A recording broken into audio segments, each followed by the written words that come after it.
Hello, hello. I think we are live now, and I think it should work now. This is the second try. I mean, it was not working in the last try. So, hello, students, and welcome back to bankexamstudy.com. My name is Ramandeep Singh, and today I'm going to start the economics for SEBI grade A. So, very important session. I'm going to share very important,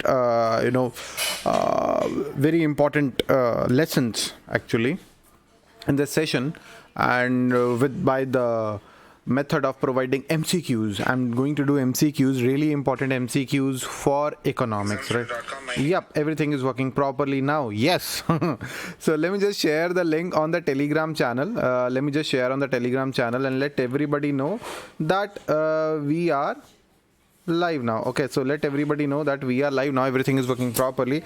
Let's just move on to the question number 1. Following statements related, it is related, bad English, related to elasticity of demand of goods. Elasticity of demand of goods. First of all, you should know the formula to calculate the price elasticity. It is change in percentage change in quantity demanded divided by percentage change in price. What does this formula state? This formula states what is the impact of price on the demand.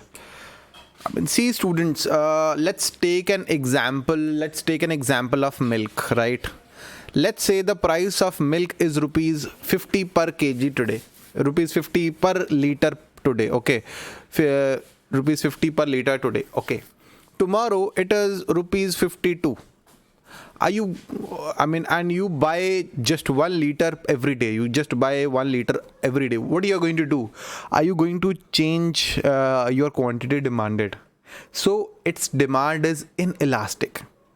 There is nothing. I mean, there is no product which is totally inelastic. Suppose if from 50 to 60, it goes from rupees 50 to rupees 60. Maybe somebody who's buying 5 liter milk, like 4 liter milk a day, a family is buying 4 liter milk a day, maybe they'll buy 3 liter milk a day. Okay, so purely inelastic, there is hardly any product which is purely inelastic or purely elastic, right? So that is sort of inelastic demand, right?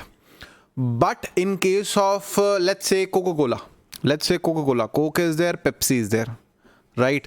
So the price of Coke is, let's say, rupees 30 for a 600 ml bottle. And for the Pepsi, it's same. So let's say if the price of Coke goes to rupees 40 and it's still the price of Pepsi remains rupees 30, what will happen? A lot of people who drink Coke will switch to Pepsi, right? And still there are some, die-hard fan of Coke. They'll still be drinking Coke. I don't drink either. But the demand is little elastic. The change in the percentage change in quantity demanded would be higher, right? Would be more than 1 actually, right? So let's move backward. More the substitutes are good, higher would be its price elasticity. Yes, higher would be its price elasticity, means there will be more impact of change in price on the demand, right? Lower elasticity, that is in the case of milk. The impact of price is not that much as compared to Coke, right? In case of Coke and Pepsi, the impact of change in price is higher because there are substitutes available. Okay, so more durability, the more the substitutes are higher will be its price elasticity. Okay, more the durability of the product, higher will be its price elasticity. Okay, so the first one is actually correct. Just give me a minute.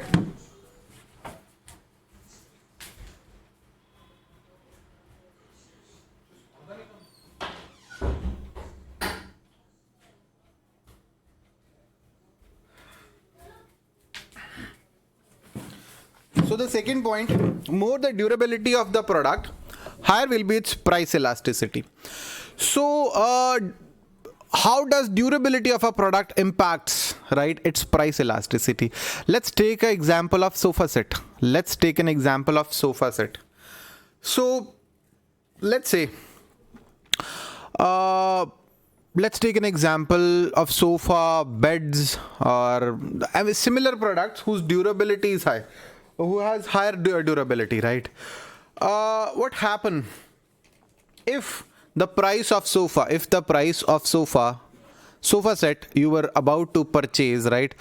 The price was, let's say, 20,000 rupee. You went to market and the price changed to 25,000, right? It is higher. So maybe this is a short term increase in price and you already have a sofa with you. Maybe you'll wait for that. Okay, so it has an impact. There is no emergency need. I mean, it's just sofa, it's just bed. There is no emergency need. I mean, so it has an impact. The price is demand is elastic. The price elasticity is high. So both are correct. In case of substitutes and in case of durable products, the price elasticity is high. Okay, the more durable a product is, the higher will be its price elasticity.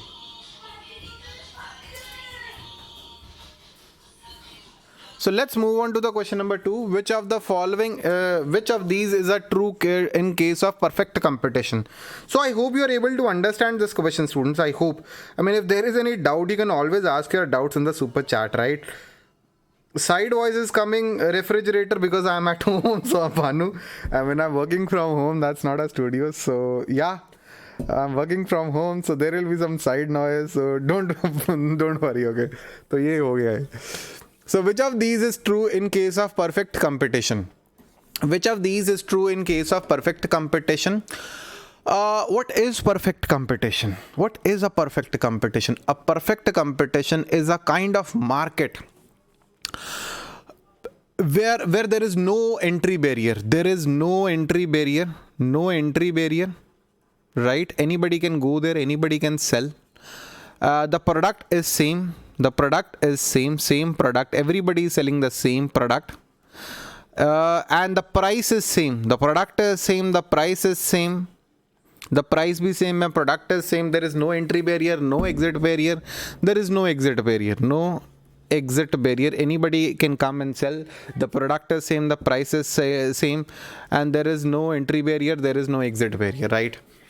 So as I already told you, the price is same. Now average revenue. What is average revenue? So let's say the price per unit is rupees 10. Price per unit is rupees 10. So average revenue, if you sold 100 units for 1000 rupee, so 100 unit for 1000 rupee, your average revenue is rupees 10 only. So which is equal to price. And you sold 100 units for 1000 rupee and 101 unit you are going to sell it for rupees 10 only, right? Because the price is same. So average revenue is equal to marginal revenue is equal to price. So all of these is a correct answer. Okay, so let's move on to the question number 3.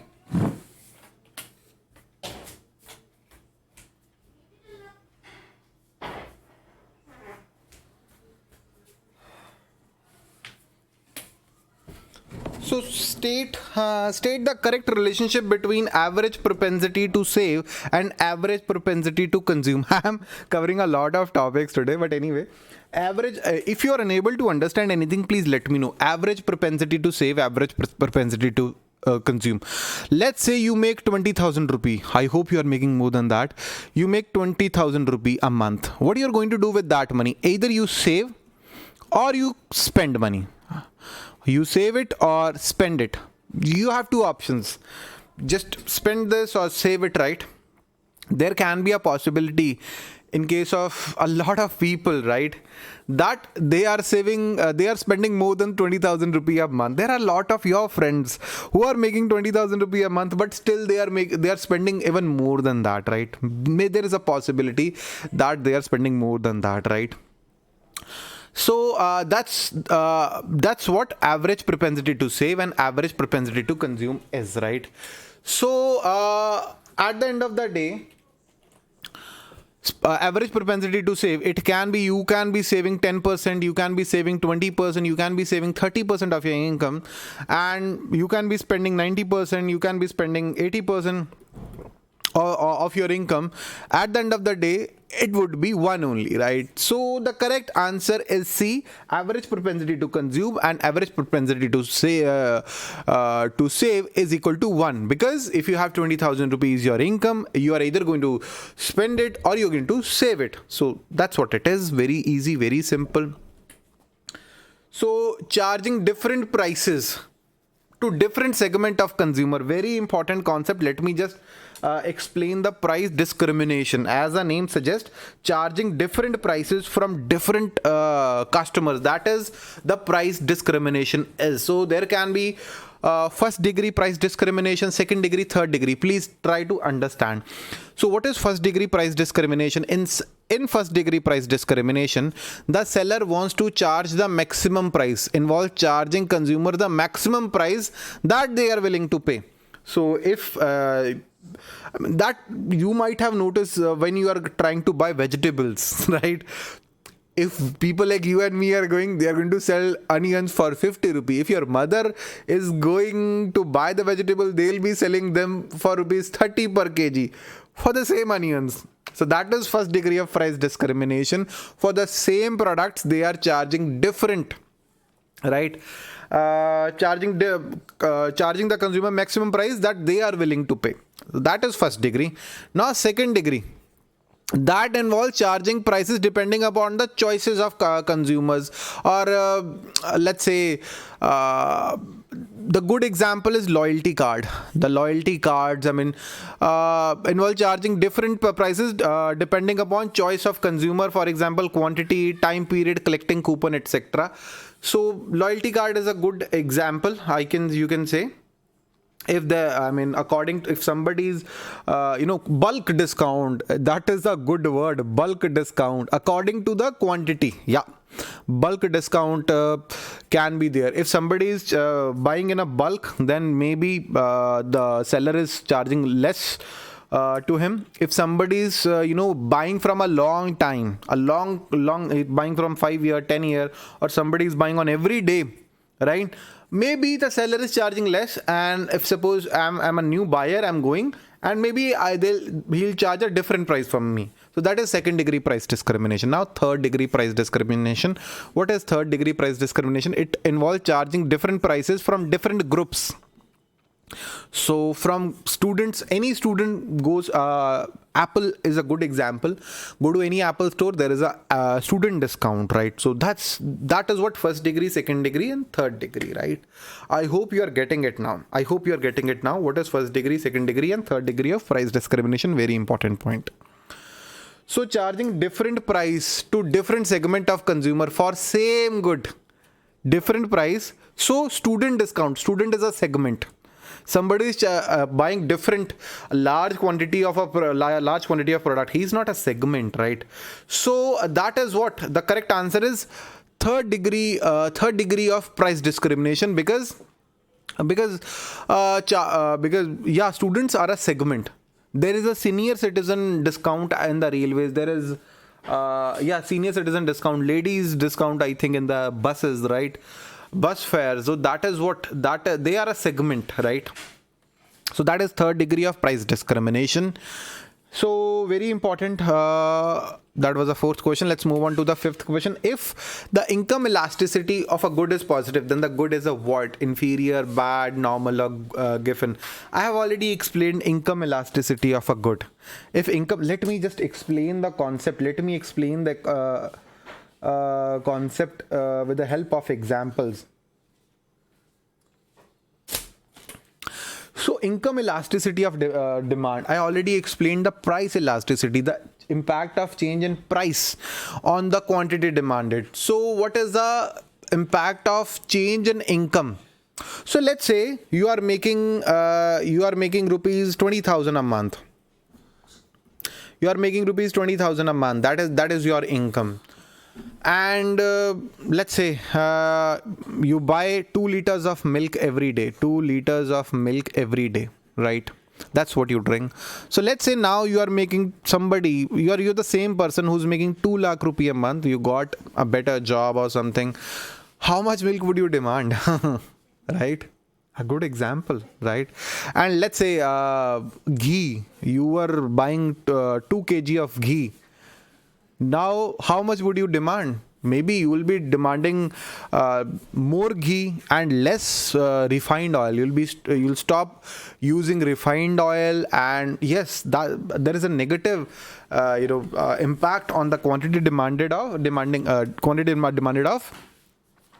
the inferior product. So income elasticity of demand for a normal good. A normal good has an income elasticity of more than zero. So it's a normal good. That means the demand for a normal good will increase as a consumer's income increases, right? So as a consumer's income increases, the demand for normal good would increase. A good example is clothes, right? The more income you have, maybe the more clothes you would buy, no matter what. There are people who buy like 50,000 rupee shoes, right? So the shoes, clothes, that's normal goods. Inferior goods. I already told you the refined oil. The refined oil is an inferior good. Nobody likes it. Everybody knows that it's not good for health, but it's cheap. Everybody use it. Middle class, lower middle class, the people use it. Olive oil or desi ghee, that's actually expensive and good for health. So income elasticity, as you make more money if you make 20,000, you'll be using refined oil. If you're making 2 lakh rupee a month, you won't be using refined oil. You'll be using olive oil or desi ghee. So an inferior good has an income elasticity of demand of less than zero. That means the demand for inferior goods would decrease as the consumer's income increases. So in case of luxury goods, the income elasticity is more than 1. As the income increases, the demand for luxury goods increases. So relatively inelastic demand. So that is between 0 and 1. That is between 0 and 1 for the products like milk. This means the consumer demand rises less proportionately in response to increase in income. So you make 20,000 rupee a month, right? And you buy 2 liters of milk, right? Maybe if you are making 2 lakh rupee a month, then maybe you'll be buying 3 liter or 4 liters of milk. Your income rises by 10x, but you're not going to buy 20 liters of milk, right? So relatively inelastic demand is there. So income elasticity of demand is 0, where the demand for good is not affected by the change in income. So the demand for that's an ideal situation. You can tell me in the comment if there is any product. If you are making 20,000 rupee a day today, if your income rises to 2 lakh rupee, which is the sort of product whose demand you will be having the same product? A normal person.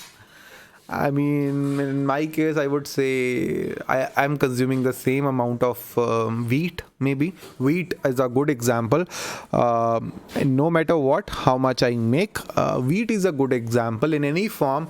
The atta. I mean, I'll be eating the same roti. I'm Indian, I'm Punjabi, and I eat the rotis, the wheat flour I eat, and no matter what, I'll be consuming the same wheat flour for rest of my life. So that income elasticity is 0. So if income elasticity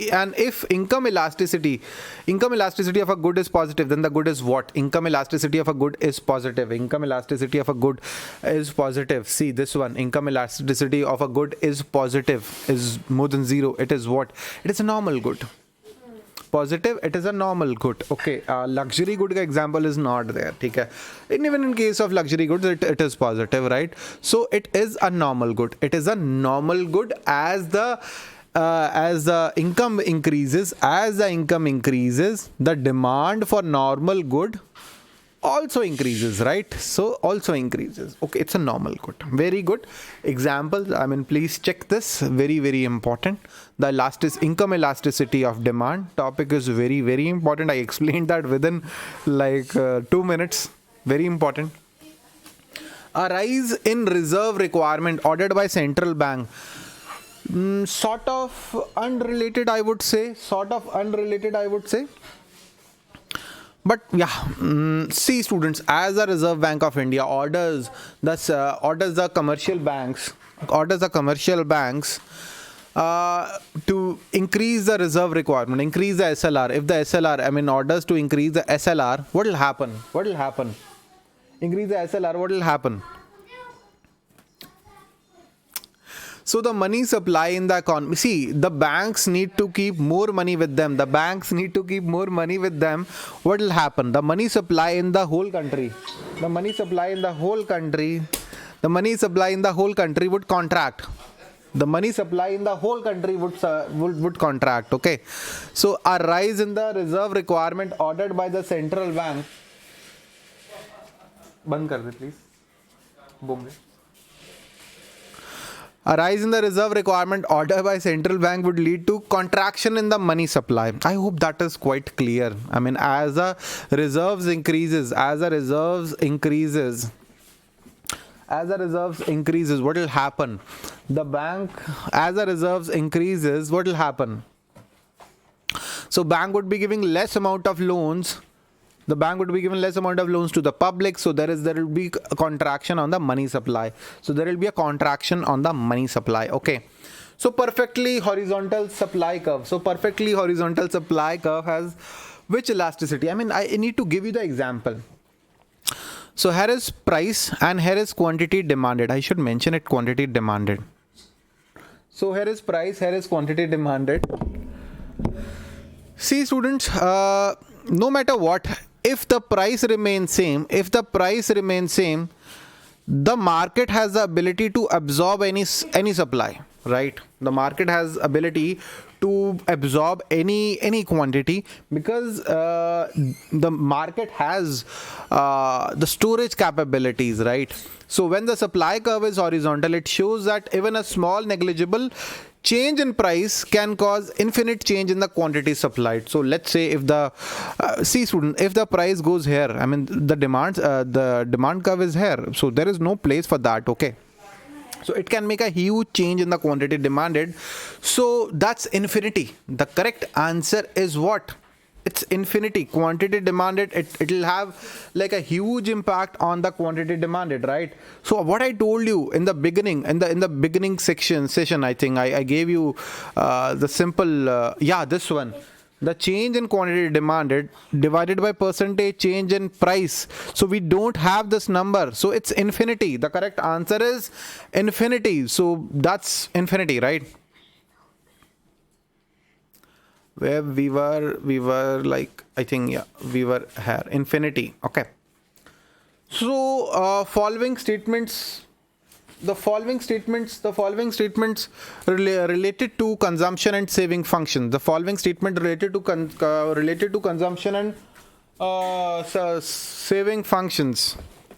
Average propensity to consume can be more than 1. Average propensity to save is always greater than 0. I already explained that, the average propensity to consume and the average propensity to save.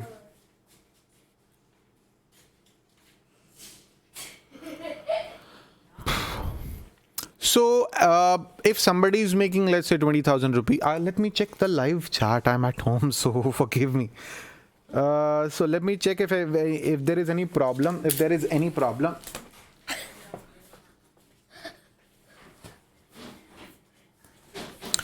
So following statement related to consumption and saving function, average propensity to consume, average propensity to save, right? So let's say if somebody is making 20,000 rupee, either he's going to save or he's going to just consume, right? He's going to just spend it. So very good question actually. So consumption can be more than income. That is a possibility. Consumption can be more than income. You are taking loan. You are taking loan. So instead of what you are doing is you are consuming 120%. You are consuming 120% of your income, and you are taking loan. But its sum would be always 100 or 1. Okay. So average propensity to consume can be more. and average propensity to save is always is greater than 0. That is wrong because it can be negative. Okay, so so the first one is correct, the second one is false, because first one is true but the second one is false because it can be negative, as explained in this example. If somebody is consuming 24,000 rupees somebody can spend, but he needs to take a loan, so his saving would be negative 4,000. Okay, so that's 100%. So a deliberate downward adjustment of the value of a country's currency by the monetary authority, government, is called what? That happened in past. Deliberate downward adjustment of value of a country's currency, that was done by the Pakistan. Yeah, that is devaluation. Devaluation is the official lowering of country's currency value, right? So lowering the country's official currency value, that is devaluation. That is not demonetization, that is devaluation. The country's central bank, central authority is devaluing the currency. Okay, that is devaluation. So students, that's all for today. I'll be back tomorrow with another lecture. Follow me on Telegram so that I can send you the notifications, right? I hope you like the way I teach. Removed report and indices. Samuel Raj, I need to check Samuel, as our teams are not working. We are not working with our full capacities. We are working from home. But I'll be answering. I mean, I'll be doing that. I'll be checking it. You can WhatsApp me anyway, right? So SEBI Grade A 2020 course. I'm providing video classes, notes. I'm covering the complete syllabus, the test series for phase 1, phase 2. The notes are available in downloadable format. You can download it. Descriptive paper evaluation is there, and we got 9 final selection in SEBI Grade A 2018. Join our SEBI Grade A course, my SEBI Grade A course, on bankexamstudy.com. Just go to bankexamstudy.com, use the coupon code GURU20. This is the coupon that you can use and you will be getting 20% discount. And this is a list of students who cracked SEBI Grade A 2018 exam, the IBPS RRB Scale 2 Scale 3 exam, Bank of Baroda, NABARD Grade A. These students, they used our resources and they finally cracked the exam. I'm really I'm really proud of them, and it's your turn. You can join my complete SEBI Grade A course on bankexamstudy.com, and test series is included, and I've already started the test series. So that's all for today, students. I hope you like the way I teach. Please subscribe my channel, and thank you, and have a very, very nice day. Bye.